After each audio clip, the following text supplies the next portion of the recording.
What is up, guys? Welcome to another video. Today we're in Florida, specifically Miami. We just got here.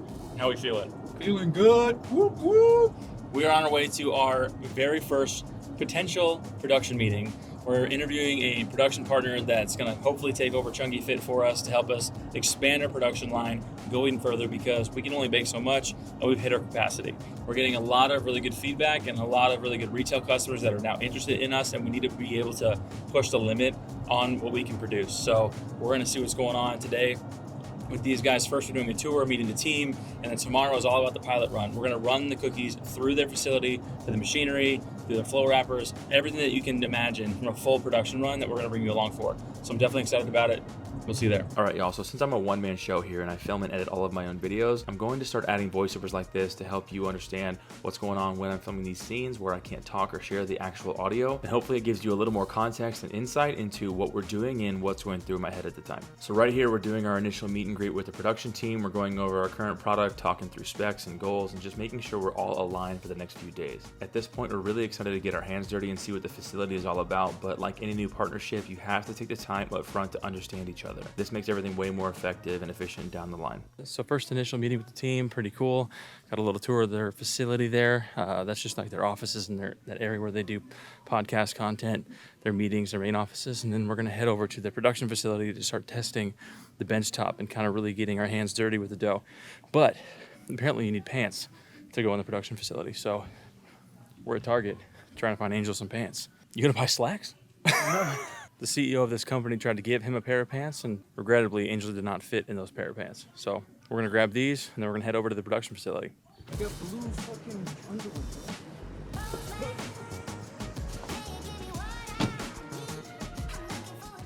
Okay, right now in this room behind me, Angel and I are going into the lab where basically we get to make a small batch of the protein cookies here with the team, understand what ingredients they have, and then we're gonna see how it translates over into the big facility for tomorrow's pilot run. So today is all about small benchtop testing in the lab with different ingredients, making it, showing the team how we make it, what the mix looks like, what the dough feels like and the texture, baking that so they can see the final product, so they can get really familiar with it. And then tomorrow's all about the pilot run in the big facility on this side of the building, where we can run everything through large mixers, large machinery, flow wrapper, everything. So you're gonna see all this every step of the way. So here we're in the lab walking through our recipe and standard operating procedure for our cookie dough, going over measurements, what the texture should look like, making sure that the food scientist and the production manager fully understand what to expect and how to translate this into a larger scale production run. This step is crucial for us because we currently make our own product, and over the last 2 years, we've developed an extremely detailed understanding of this cookie dough, how it reacts to every single ingredient, even down to the minor percentages and fractions. If the wets or the dry mix is off even by a little bit, the entire dough could be ruined. So we need to teach this properly with the right math in place so we can actually trust and delegate it to the team. That way we get the same product every time and don't have to worry about whether steps are being skipped.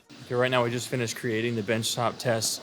We have the dough, we've gone through everything with the team, and now we're gonna throw it in the oven to see how it bakes. These ovens are a little bit different than the ones we use in our facility, but it's definitely gonna tell us if we're able to do the larger production run tomorrow and how it's going to be. But right now, the dough looks pretty good. We're really excited about it. The team feels like it's going to be a really good representation of the product, and I think it's going to bake really well. So we'll see how it looks. At this point now, we're testing the benchtop samples in the oven to figure out what times and temperatures make the most sense. Our goal here is to show them what the cookie should look like and feel like after baking. These aren't always perfect tests just because once you add more trays into the oven, the heat distribution changes a bit. But it's definitely a solid baseline. At the end of the day, the production team needs to understand what they're looking for, and a benchtop test lets us do that without wasting too much raw materials up front. All right, so cookies just came out of the oven. We did a single batch here of 6, and how do we feel? So we feel pretty good. They kept the diameter of the cookie. Texture seems well. We might try a little bit less time because I think these came out a little bit overdone. But so far, so good. One of the things you have to learn when you're baking stuff, and I'm not an expert in baking at all, is the fact that you have to change everything related to the machinery. So we use a different style and brand of oven than they do, so we're gonna have to adjust our baking process to those kinds of things, and it's really only about temperatures and times. As long as we can get those things right and get the texture that we're known for, I think we're really gonna be able to knock it out of the park and move into a larger run.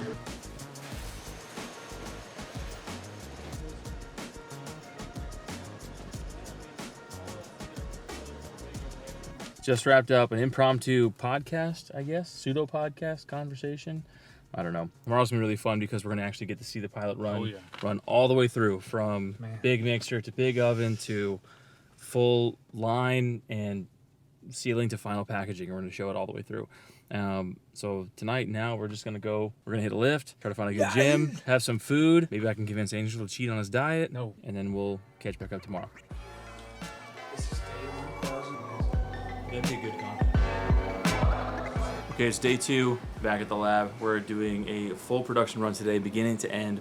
Ingredients into the large mixers, into the extruder, which is just a wire cutter, which is a little bit different than what we use, and then into the oven for baking times. And then we're gonna go into the flow wrapper, which is gonna package it fully all the way through.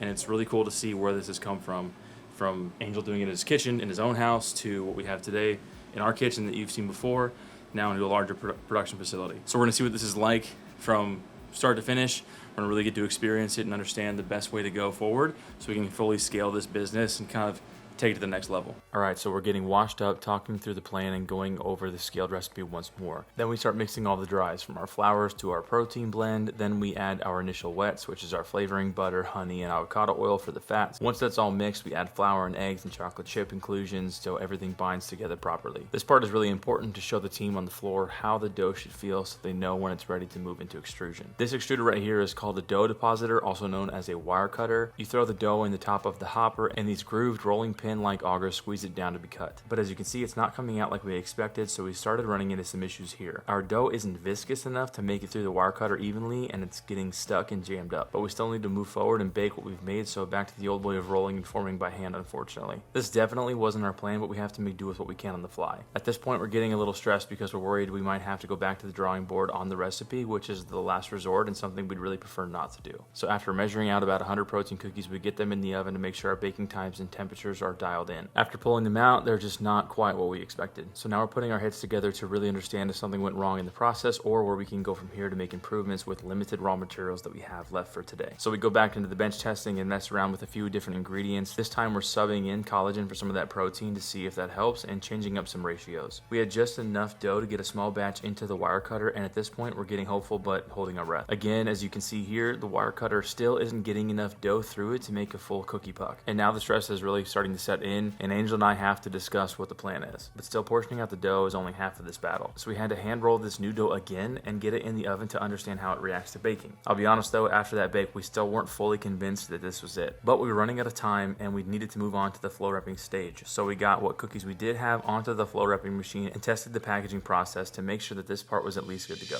There's something that you have to think about when you take a product, especially a food product, from something like your home kitchen, which Angel's done in the past, to now bringing it into a scaled up version, which was what we do in our kitchen in Texas, that creates 5,000 or so cookies a week, to something where you can create a scale of 50,000 cookies in a batch or a full run. And what happens as you expand everything to the larger size and larger scale, the machines change, the texture changes a little bit, different environmental factors come into play, whether you're mixing it for too long, whether there's too much air, whether the humidity is different, and it just changes as it gets bigger and bigger.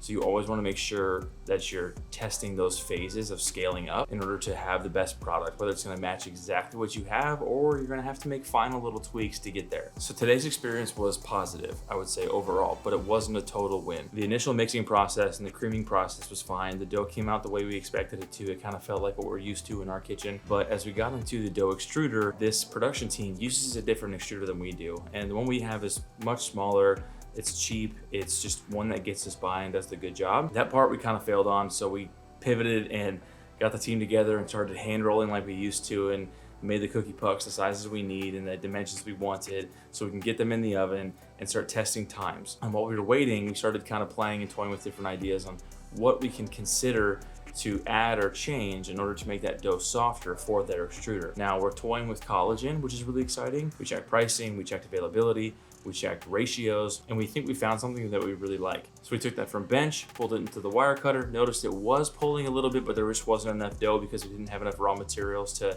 make it work. So we're gonna have to put that into a new pilot run next week, and we'll have that sent to us. So we got our film on the flow wrapper, started dialing in the settings, and then put the cookies on the line to start flow wrapping. And unfortunately, the film size just wasn't correct. The dimensions were off a little bit, so we had to tweak that as well. This is currently what we use for packaging. You can see here, it's a nice little square. Now we have to slip these in on our own and seal them by hand every single one. Where a flow wrapper, you can do that extremely fast with no hand sealing and it's all machine done. The problem is, you can see the dimensions are completely wrong. I mean, they're way off. This is so much more vertical and this is more like a square.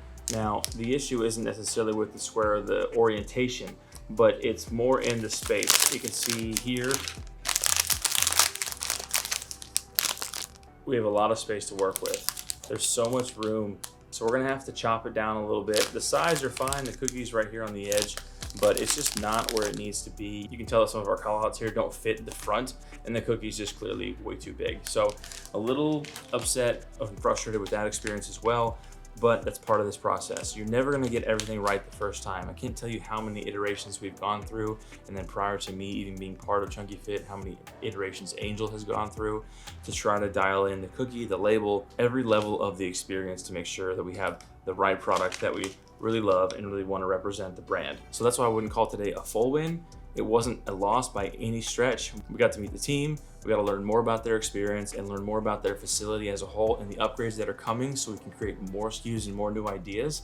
And that's really exciting. But we also got to meet everybody on the line, everybody on the floor who's kind of getting involved with our new product. What's really nice is they were all really excited about this. They felt like the product was really good in texture. They enjoyed the product, they tasted it, they got to experience it for themselves, and they think that we have something really special. So we're super excited about that and that they believe in us. But as always, when you're scaling a business, there's gonna be new lessons along the way that you're gonna have to tackle as you grow every step. You learn new stages and you just kind of retain information and you get a little better, and you retain information, you get a little better. You're not going up in a linear fashion every single day. You go up a little bit, then down, then up, then down. But over time, once you stretch that out, it definitely becomes linear and sometimes exponential if you get really, really good at it. We just really need a few more weeks probably to get this thing really dialed in and make sure it's perfect, so we can start selling it to the companies that we're talking to now. I would say this is a lot of fun. This is really cool because this is our first business trip as a team, my first business trip as an owner of one of my own companies, and you have to put a lot of your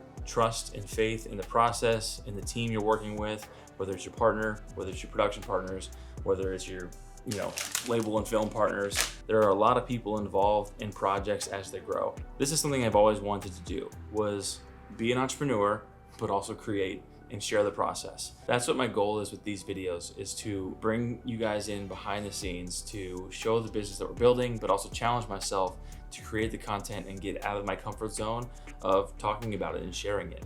One of the quotes I heard a few weeks ago, and we talk about this often, is to live a bold, interesting life. And the only way to do that is to get out of your comfort zone. So if you're trying to build a business or trying to start something or create content right here, just go for it, get uncomfortable, and feel that experience. You might be bad at it. Sometimes I feel terrible at it, to be honest, but you have to go through those lessons and those challenges to learn to take the next step, and the next step, and the next step. And then that curve becomes linear, and then eventually you'll notice it becomes exponential. So I appreciate you guys sticking around for this video. I'm excited to show you the next one, and we'll talk again soon.